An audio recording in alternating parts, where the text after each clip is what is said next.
Tous les peuples ont le droit de manifester pacifiquement. Au besoin, les unités de police sont déployées pour assurer la sécurité. Cela comprend aussi bien la santé publique que la sécurité nationale. Toutefois, ils sont également responsables de la santé et de la sécurité des manifestants. La police doit protéger les manifestants contre toute violence, par exemple en cas de contre-manifestation. Les fonctionnaires de police doivent être adéquatement formés avant tout déploiement sur un terrain d'opération. Ceci comprend la formation dans le domaine juridique, les principes de reddition de comptes, comprendre le comportement d'une foule, les tactiques et techniques d'apaisement, la négociation et la communication. De plus, tous les fonctionnaires de police doivent être équipés pour leur déploiement. Étant donné que la communication est le principal moyen d'apaisement des situations critiques, les fonctionnaires de police ont besoin de mégaphones pour s'adresser au public ainsi que de radios pour la communication interne.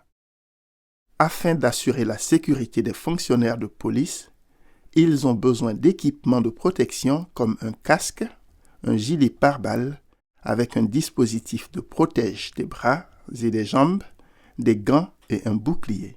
Les fonctionnaires de police peuvent être équipés de matériel tactique comme un bâton anti-émeute, un spray au poivre ou un pulvérisateur de gaz lacrymogène. Toutefois, tout recours à la force doit être proportionné. L'utilisation d'armes n'est autorisée que si cela est inévitable dans des situations très critiques. Les armes à feu ne sont que le dernier recours pour la légitime défense.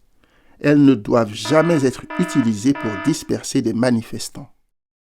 Les déploiements doivent être planifiés avec précision. La première étape consiste à recueillir le plus d'informations possible sur la manifestation.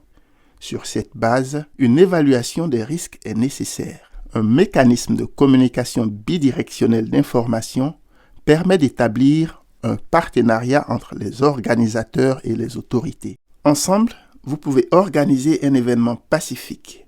Aussi bien les manifestants que la police se doivent de respecter la loi.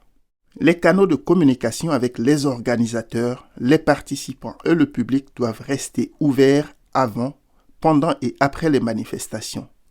Ils ne devraient pas être utilisés pour intimider ou décourager les manifestants. La préparation du déploiement devrait se faire à temps. Tous les fonctionnaires de police doivent être briefés avec précision et équipés. Chaque fonctionnaire de police doit avoir une identification visible. Si une opération devait prendre beaucoup de temps, il faut prévoir de la nourriture et de l'eau. Pendant l'opération, les fonctionnaires de police doivent toujours essayer d'apaiser les situations critiques. Même si les manifestants deviennent agressifs, leur principal moyen devrait être la communication. Il est important de parler avec les manifestants. Au cours d'une opération, un commandant peut prendre des décisions tactiques, y compris en cas d'utilisation modérée de la force. Ces décisions doivent être communiquées et documentées pour assurer la reddition des comptes. Si le recours à la force est inévitable, les fonctionnaires de police doivent minimiser les blessures et assurer une assistance médicale.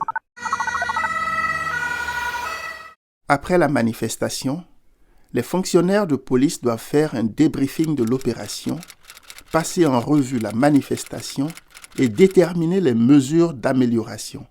Toutes les enquêtes et les hiérarchies de responsabilité doivent être rendues publiques. Le maintien de l'ordre lors des manifestations est l'une des tâches les plus difficiles pour les fonctionnaires de police. Travaillons ensemble pour assurer la sécurité des manifestants, de la police et du grand public.